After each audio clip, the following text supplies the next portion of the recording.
In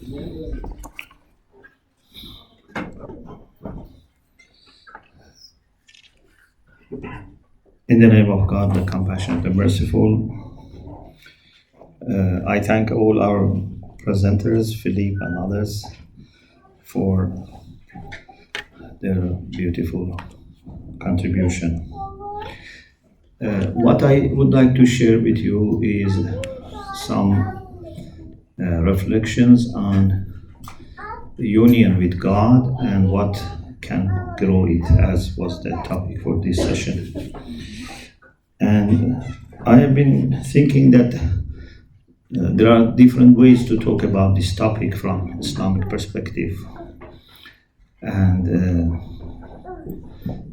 in the sense, this is the core of the teachings of religion, that how we can get closer to God. But in order to help our Fcocolaore brothers and sisters to understand better Islamic perspective, especially from mystical view, theological view, spiritual view, I thought maybe I can go in this way. So first of all, we know that we are all from God. So we have this famous saying in the Quran that Inna lillah wa inna ilayhi raji'un. We are all for God and we all return to God. Especially when someone dies or receives bad news, we say Inna lillah wa inna ilayhi raji'un. We are all from God and we all go back to Him. And this is a Quranic description of the people who are faithful, that whenever they are tested with a loss, with a death, etc., they would say we are from God and we return to God. But what does it mean that we are from God? This is by itself a very wide area of discussion. One way of saying we are from God is to use the language of creation. We call it in Arabic khalq. So God has created us. But when we say God has created us, which is also many times used in the Quran, we should know that the way God creates is not like what we do when we make things. For example, if you make a chair, we use wood and metal and nails which are already existing. Even if they were not existing in this form, they were existing in another form in the nature. We just choose them and process them and change them. We don't give existence to them. But when God creates, it means that God creates not from anything. And here there is a discussion, we say God didn't create us from nothing. Some people say, God created from nothing, creation ex nihilo. But we say this is not very accurate. God didn't create us from nothing. God created us not from anything. Because if you say from nothing, it's as if nothing is a material. But it's better to say God created us not from anything. Means we all completely come from Him. Maybe this example can help, which is perhaps the nearer thing to creation. When you imagine something in your mind, now you can imagine a rose flower in your mind. That rose flower is your creation. You didn't choose any material to put together and create that rose flower. That rose flower totally depends on you. And as soon as you don't pay attention, it is no longer there. You don't need to go and uproot it and throw it away. Just don't think about it it's finished. So it's not that God creates us by choosing something and then putting something outside himself. We are not outside God. Neither our materials are from any other place, nor our existence is continuing outside God. So we are completely in God. The problem between, that exists in our creation is that although we can create things in our mind, but they are not very effective. For example, I can be very thirsty, and I can create in my mind, tens of bottles of water, but none of them will quench my thirst. Yeah, they have some reality, but their reality is too weak. They cannot have impact on me. But in a spirituality, we believe that we can reach the position that God makes us able to create things. So we can reach the point that I want water and water comes, like heaven. In heaven, whatever you want will be present. If in heaven I want, fruit, I don't need to go and buy fruit or, pick up fruit. Fruit comes. And it is possible that even in this world, people who are very close to God reach this point, because we have this in Hadith, a Qudsi, a divine saying, that God says, Abdi ata'ni aj'alka mathali. My servant, obey me, I will make you similar to me. One of the things is that whenever I want something, I say be, and there it is. I make you able to say be, and there it is. So a sign of being very close to God and very high in perfection is that your will has the power of generating things.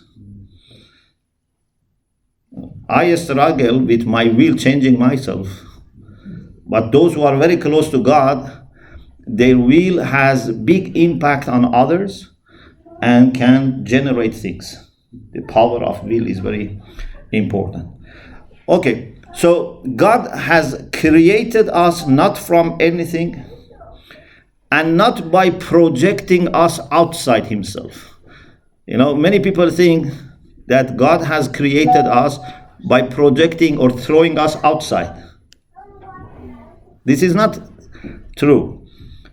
We are never separate from God. It's not that, when God creates us, we exist outside God. There is nothing outside God. Our example is even closer than rays of sun with the sun. When sun is shining, the rays of sun are not disconnected. But we are even closer to God than rays of the sun with the sun. So nothing is coming outside God. We are never, disconnected from God. So this is one language to talk about creation.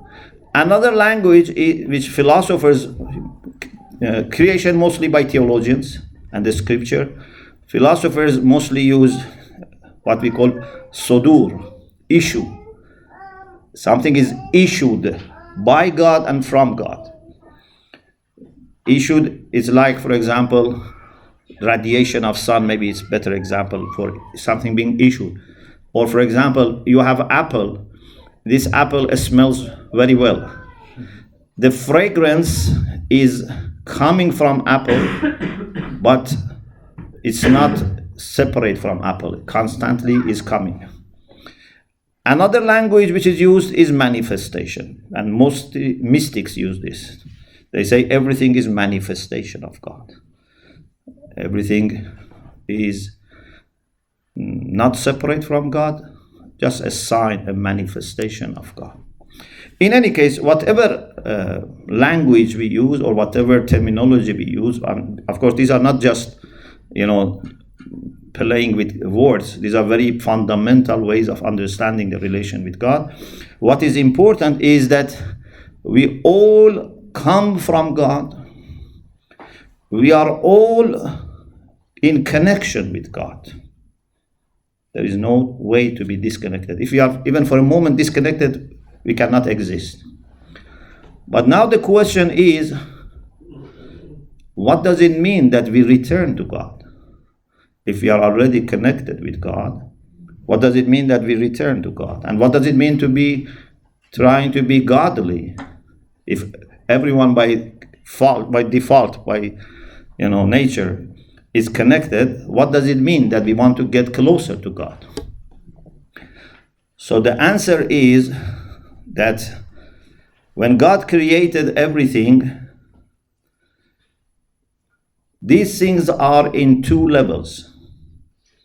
One level is what we call the world of unseen. The world of what's like, for example, angels and spirits or Holy Spirit. These are for us unseen. We call it ghaib in Quran, in terminology, ghaib. We don't see them. Like God himself, we don't see God, we don't touch God. This is unseen. And there is the world of shuhud, what we can see and witness. This is the physical world, material world. This one is the lowest, but the nearest to us. Because we are also, with our body in this world, with our soul, we are in the other world. With our spirit, we are in the world of unseen. With our body, we are in the world of the witnessed or shuhud. And everything which is created in this world of the, physical and, material presentation, this is created in the way which is very much available to us. Every person, believer, non-believer, can see, can touch, can smell, can feel. But the other world needs preparation. You need to be able to rise in your understanding and in your virtues so you can get connected to the unseen world. Now, for these things to return to God, what does it mean? We say everything returns to God. Sometimes I ask people, what does it mean that, for example, this desk returns to God, this tree returns to God? What does it mean? If everything is returned to God, what does it mean? Because you cannot say they become more perfect or they become more virtuous or more faithful. Yeah. So what does it mean they return to God? And what does it mean for a human being to return to God? So my humble understanding is this, that they return to God by being in a position that they would no longer look independent. Everything now in this physical world appears as something independent. Therefore, some people have difficulty in finding connection with God. They can be scientists. They can work tens of years, for example, on a special type of bird, but they don't see connection with God. Why? Because God has created these things in the way that they are visible to us independently. You need to make extra effort to see that they are connected with God. If we were in the world of unseen, we would see everything connected with God. And we also ourselves would be connected to God. No one who is in that level would be atheist or polytheist. Everyone would be monotheist. But here, there is a great chance that we see things without their connection with God. Even, I may see myself by mistake that I am not dependent on God. I think I'm independent. I think I can, do everything without God. It's a mistake, but it's possible.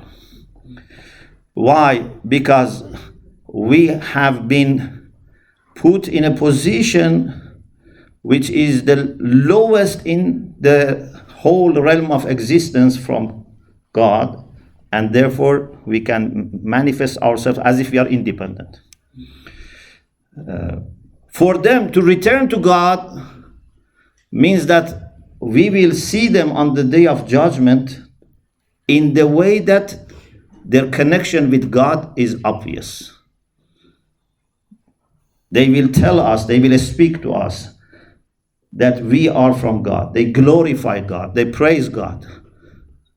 So no one on the day of judgment would be thinking that they have just come to existence, by chance or explosion, whatever. But what is for human beings to return to God? That is the main thing for us, because they will return to God anyway. Whether we want it or don't want it, they return to God. And on the day of judgment, God in the Quran says, when people are asked, لَمَنَ الْمُلْكُ الْيَوْمِ, to whom kingdom belongs today? Everyone says, لِلَّهِ الْوَاحِدِ الْقَهَّارِ. Everyone says they all belong to one God. But what about our return to God? This is the main thing. We are in a position that we are created. Again, God has made us in a way that our connection with Him is not physical, is not visible. We need to search, we need to look for it. Imagine if there is for example, a robot, but this robot is not aware that it is connected to a control room or to a supply of energy. This robot thinks because it has been charged with some power, it's independent. But it is not independent. When difficulties come, it realizes that it is not independent. Some Muslim mystics have this expression, which I think it is said with a kind of maybe metaphoric language. They say, وجودك ذنب لا يقاس إليه ذنب. They said, "O mankind, your very existence is a sin, and no sin is comparable to this sin." That's a metaphoric. What does it mean? It means that our greatest sin is that we have come to this situation of feeling disconnected from God. Before our creation, we were in maximum unity with God. Now that we are created and we feel we are independent, that is the root of all our problems, that we feel we are independent. Of course, as I said, this is metaphoric because this is not a sin that we have committed. But it means that it's an existential sin. It's an existential problem that we are now somehow disconnected from God. Although existentially we are totally dependent on God, but epistemologically we think we are independent. Now we have to find our way back to God. It's like, for example, you put your child in a place and you hide yourself, but give him instruction, find me. Then your child has to find you. Sometimes the child gets busy with friends, etc., forgets you. Sometimes your child has enough of food and, closer doesn't need father. But when the supply finishes, he starts crying, or when he hurts himself, he says, where is my father? Where is my mother? So you have to now find your father or mother. So God has put us in this world and has hidden himself to some extent from us so that we find him. He doesn't want to impose himself on us. He says, if you want me, I am very near to you, but you have to find me. Because all your growth is in this search for me. You, through your search, can go even higher than angels, because angels never needed to search for God, because they were in the higher realm. We are in this realm, surrounded by the things that look independent. Even we look independent. Therefore, we need to search for God. This is our challenge, but this is also our opportunity. If we manage to search for God and find Him and not be distracted from God, then we go higher and higher. So there are some people that in this world find God and remain connected with Him.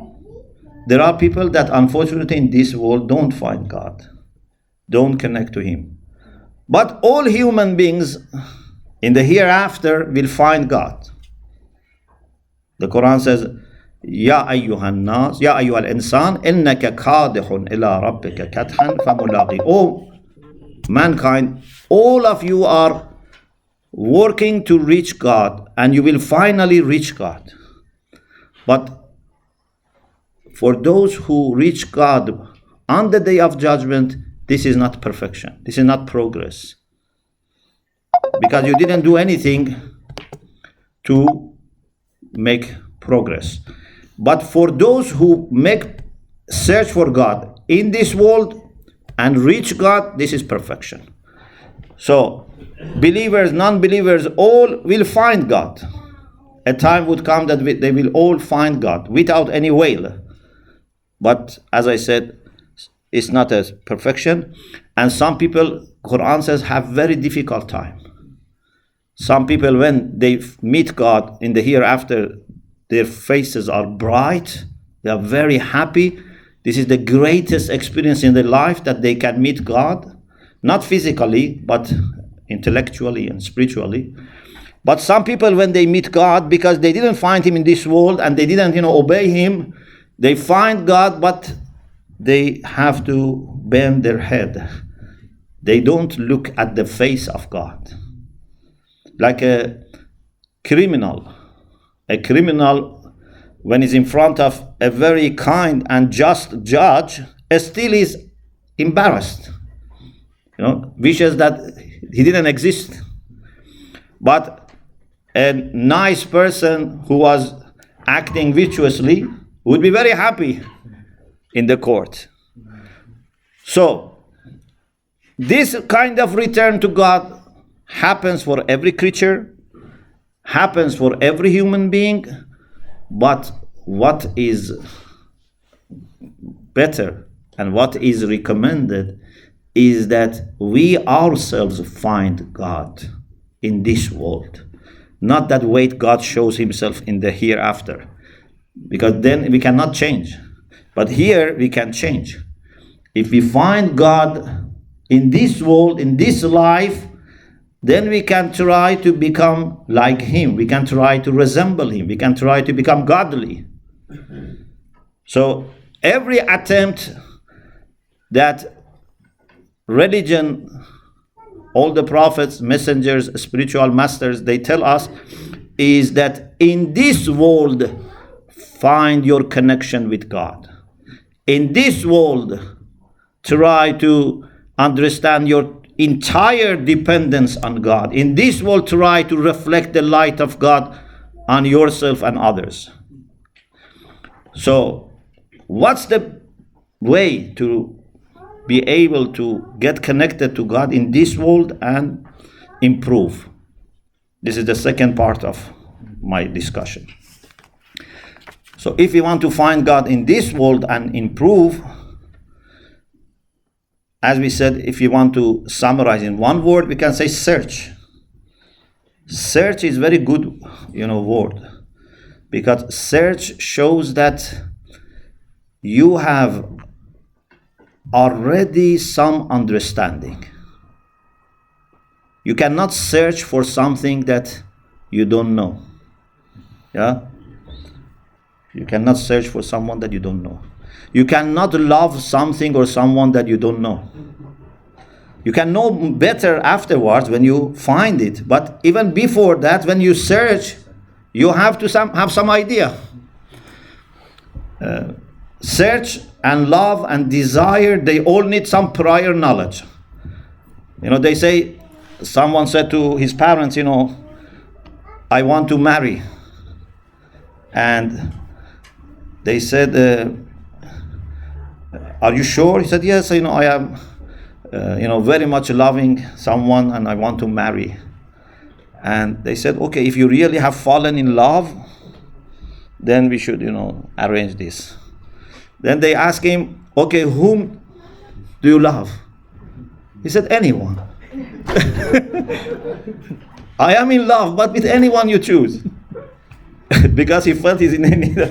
But we say this doesn't make sense. This is not love. Love has to belong to something, I cannot go to a bookshop and say, I am searching for a book. But then it says, which book? I say, any book. So, when you are searching for God,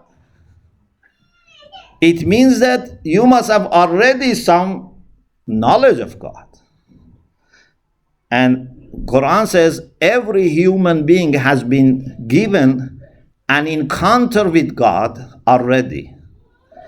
So when we are born with an experience with God already. God has presented himself to our spirit. And therefore we have innate knowledge of God. And we always, have yearning also for God. But unfortunately in this life, when we come to this life, sometimes this is, deactivated. We give so much attention to other things that our desire for God is deactivated. When we are in difficulties, when no one is there to help us, that becomes very active. So someone went to our sixth Imam and said, how can I find God? Our Imam said, have you ever traveled, in seas, oceans, He said, yes. Imam said, did it happen that at some point you were drowning? You thought the storm is going to, destroy your ship and you are going to sink? He said, yes. He said, at that time that you had no hope in any person to save you, did you feel that there is someone that can help you? He said, yes. He said, that's God. So when we are faced with challenges, we go back to God. When life is normal, we think we are independent. When there is serious illness, we pray. But when we are healthy, we take it for granted. When I don't have food, I ask for food. But when I have food, I forget God. Many people are like this unless we train ourselves. But every human being has understanding of God, which can be even improved by intellect. But even without intellect, we already have this innate understanding. And we have desire for God. But we need to work on it. We need to invest on it. If you invest on this deep search for God, it becomes stronger and stronger. It can reach the point that even if for a moment you forget God, you feel that is, worst part of your life. Even for a moment to forget God would be like a, punishment, like a torture for your soul. And just as you need to breathe, you need to remember God so that your soul remains fresh and alive. So this search for God, this journey to find and connect to God is the summary of all spirituality. We just need to search for God and always remain connected with God. Everything else comes as a result. So now, when we search for God, where can we find God? There are many questions here, I try to address some of them. Where can I search for God? Some people think if I want to search for God, I should do it in a holy land. I go to a holy land, or I go to a shrine. I go to mosque or church to find God. Yes, God is certainly very much available there. In a holy place, in a holy, land, God is more available, more present. But the reality is that God is everywhere, and we can search for God everywhere. It's not that the rest of the day, for example, I miss God and disconnect from God. Then when I go to the mosque, I find God. Or when I am in the church, I find God. Search for God is 24 hours, 7 days a week, and in every place. And the Quran says, the east and the west belongs to God. Wherever you turn your face, you find the face of God. So I should be able to find the face of God in my workplace, in my school, university, factory. Everywhere, search for God should continue and will bear fruits, because God is everywhere. But what is amazing is that God has created us in the way that not only we have personal relation with Him, but we have also a collective relation with Him. So if I want to search for God, I can search for Him personally through my reflection, prayer, act of charity. But there is another dimension of search for God, that it is through our relations. We look for God in places normally. We look for God in certain times. For example, Friday, Sunday, Easter, or months of Ramadan. So we look for God in places and spaces, which is great. But God is also very much available in relations.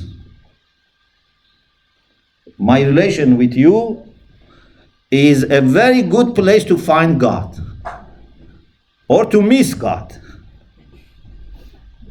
So imagine how many opportunities we have to search for God when we live together.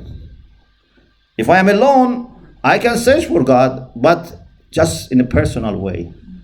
But if we live together, hundreds of opportunities come during the day that I can find God in those opportunities, His relations. And actually, the greatest challenge is in these relations. And therefore, the credit that you get is in these relations, more than when it's in personal life. For example, if I pray, it's great, and no doubt. But between me and God, and pray, what is the challenge? It's very limited. Yes, there are distractions, there are, maybe tiredness, etc. There are challenges, but it's easy between me and God, to make a peaceful relation. Because God, doesn't expect, me, to, behave in a certain way. For example, my sleeping, my eating, my, talking is not disturbing God, so God is very easy to please. But when other human beings are involved in relation with God, that's more difficult to remain godly. I mentioned the example of Satan. Islamically, we say Satan so much worshipped God that he was able to be with the angels. 6,000 years he worshipped God. He had no problem. And if you do something for 6,000 years, I'm sure you can do it for 6 million years. No problem. He could continue. When did problem start? When a third person came, Adam. Now, God said to Satan, your obedience to me is not to pray to me or glorify me. Your obedience to me is to prostrate before Adam. Show respect to Adam. And all the problems start. Between Satan and God, there was no problem. Or at least problems were hidden. Because, God and Satan, no issue, no challenge. But between me and my roommate, between me and my husband and wife, my siblings, neighbors, all the problems come here. So this was where Satan find it not possible to obey God. He said, please exempt me from this. And I will worship you in the way that, no one has worshipped you. And Hadith says, God told him, do you want to obey me in the way that you choose?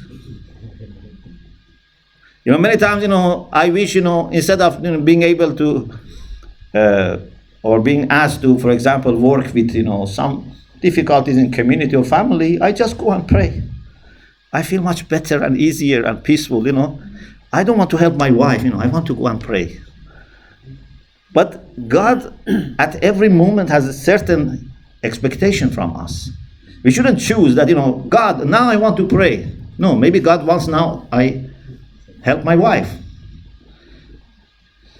So in these relations, we have to find God and search for God. Not just in our moments of, private time with God. Although these moments are very important, because if we don't have these private moments with God, then we would not be able to feel our relations with God. Yeah, you have to have private connection with God, but then take this to every moment of meeting people and encountering people. There are three virtues which I have been always emphasizing on. I am leaving part of my talk aside because time is limited. I just focus on three virtues in particular. One is humbleness. Humbleness in our spirituality is, if not the greatest, one of the greatest qualities is to be humble. Because when you are arrogant, when you are proud negatively, it means that you say, I don't need to do any search for God. I am good enough. People should do search to find me. Why I should do search for God?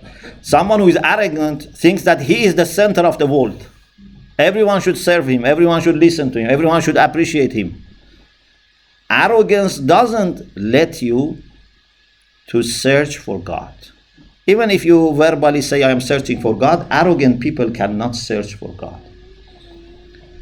So, humbleness is very important.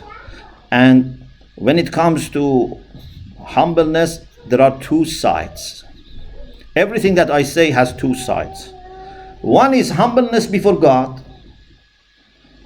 that I shouldn't think that I understand better than God or better than, a scripture. I understand better than, what my prophet or messenger say on behalf of God. God has absolute knowledge, absolute wisdom, and absolute love. And whatever I have is from him. So I should not be arrogant.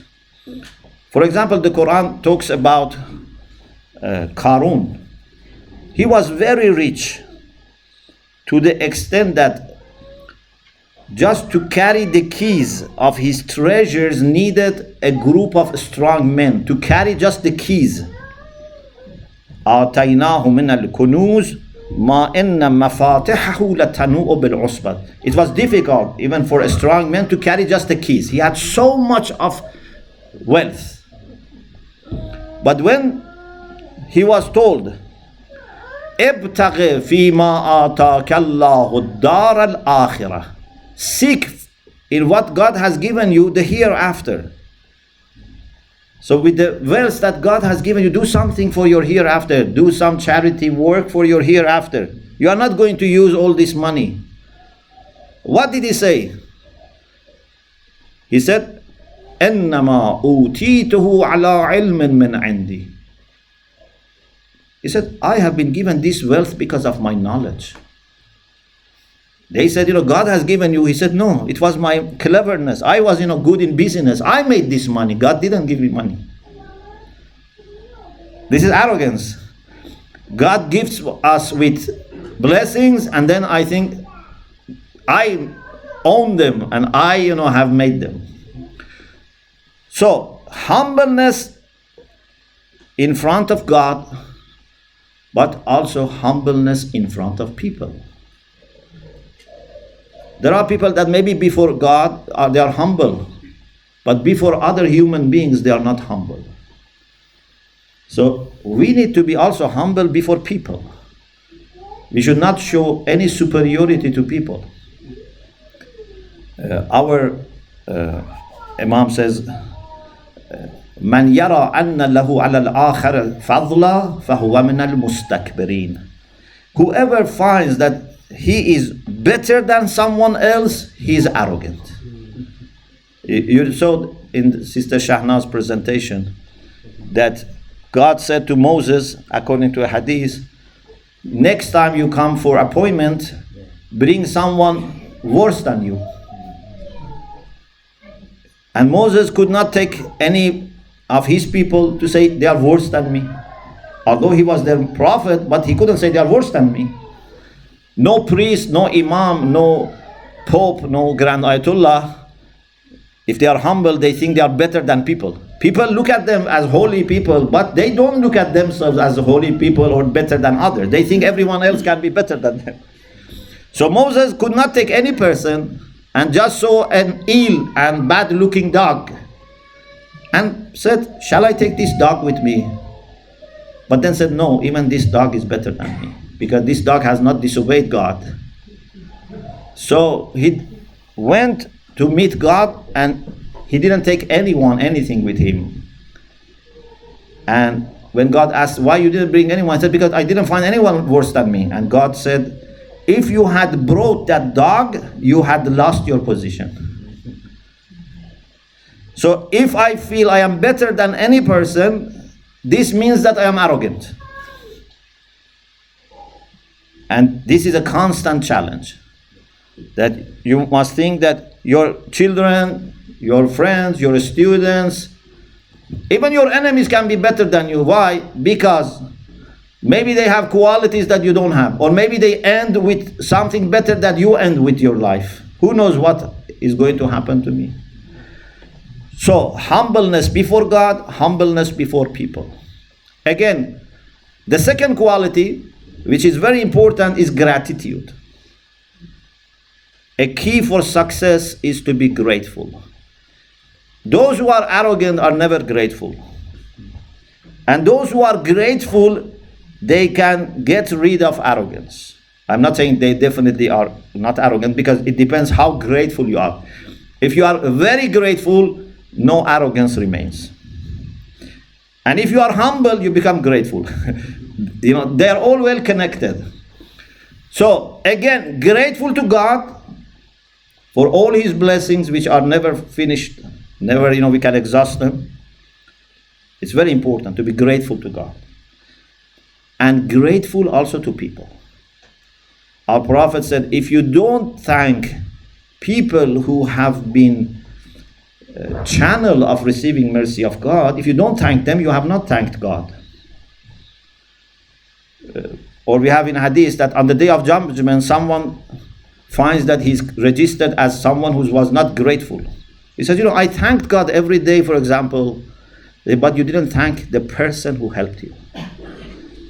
I need to thank every person who has blessed me, helped me. Even maybe they didn't know me. For example, we eat bread.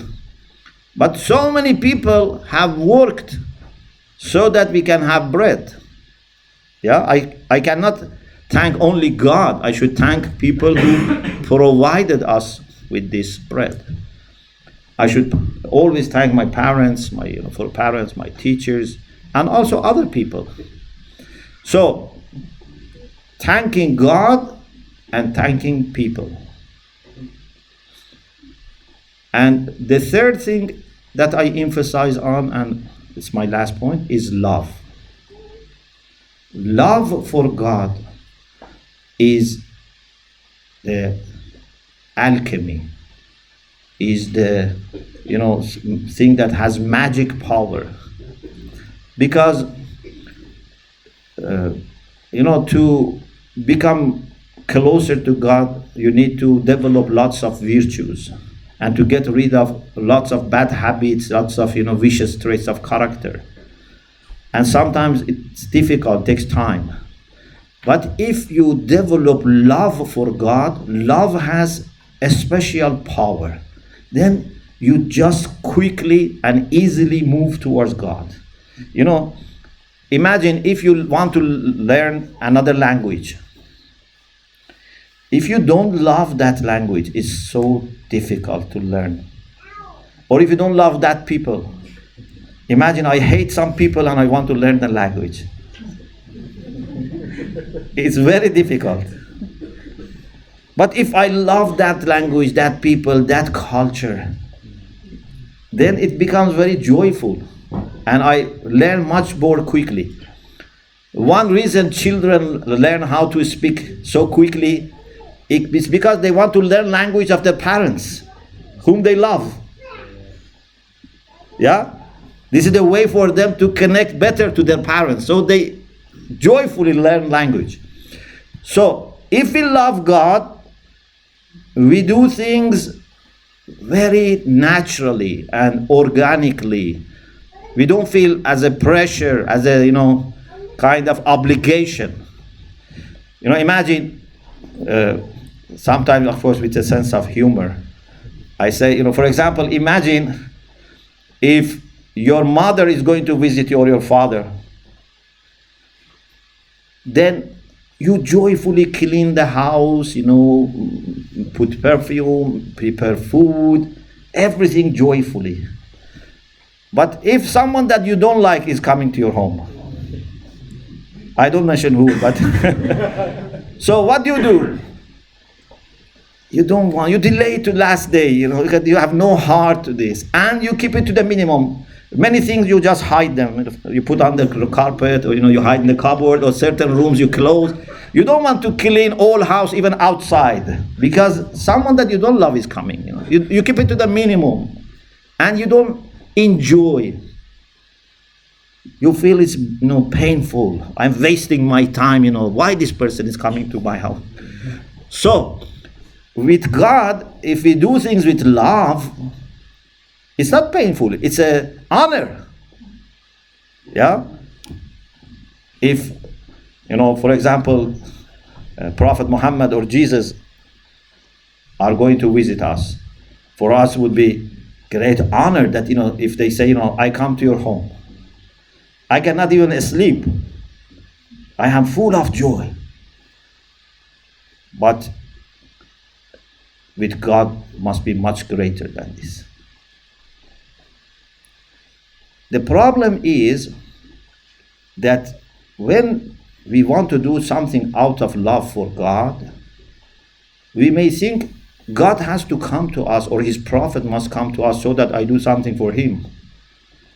But the reality is that love for God should be extended to love for the sake of God. So when a person comes to your home, think God is coming to your home. Think Jesus is coming to your home. Prophet Muhammad is coming to your home. This is the challenge for us. So like humbleness before God is easy, before people is difficult. Gratitude for God is easy, but for people is difficult. Here also, love for God is easy, but love for people is not easy. Because people are not perfect. But to accept them that still they can be loved for the sake of God is a challenge. But we need to take this challenge. We need to reach the point that with every person that we interact, we manifest our love for God in loving them. This is the challenge, but this is the way we grow. We have many hadiths in our collections of hadiths that love for God is not enough, is not mature. Love for God should reach the point that then you start loving for the sake of God. If I just say I love God, is not enough. I should love for the sake of God. And I end with this hadith that once God asked Moses, "Oh Moses, what have you done for me?" He said, "I prayed for you, I fasted, I gave alms." God said, "Your prayer has this benefit for you, your fasting this benefit, alms this benefit. What have you done for me?" Moses thought prayer, fasting, all are for God, but God says, "No, what have you done for me?" So he asked God to tell him, "What can be for you?" "Dullani ala al-amal alladhi huwa lak." He said, "You tell me what is the action that can be for you." Then God said, "Have you ever developed a relation of love with someone for my sake? Have you ever loved someone because of me? Maybe this person doesn't look like you. Maybe it's from another ethnicity. Maybe doesn't speak your language. But for my sake, you extended love to him." Then فَعَلِمَ مُوسَى عَلَيْهِ السَّلَامُ. Then Musa from that point realized أَنَّ أَفْضَلَ الْأَعْمَالِ الْحُبُّ فِي اللَّهِ وَالْبُغْضُ فِي اللَّهِ. He realized that the best thing he can do for God is to make his emotions even depending on love for God. If I love someone, is for the sake of God. And if I find problems with people, it's because they are not godly. I want to help them to go back to God. So, love for the sake of God, gratitude to people, humbleness before people, these are extensions to the humbleness before God and gratitude for God and love for God. But these extensions are very important because our search for God can be only complete when we search for God among people in our relations. And I think this attitude very much helps with our work for unity. Work with people of other faith, other denominations for unity. Because we are already trained to seek face of God everywhere, to be grateful for people, not just for God, to love people, to be humble before people, and be able to be God-centered, but in relations. So I think those who want to be successful in the work for unity and dialogue, they need to be equipped with humbleness and gratitude and love. They need to be able to search for God in every moment. This makes you very much prepared for work for unity. Thank you very much.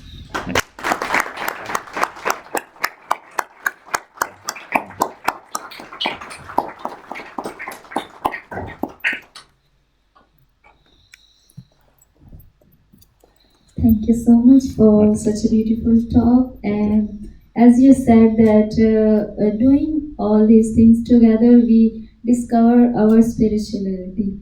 I found many things which you said, Kiara teaches us that our spirituality is going together. We have to become saint together.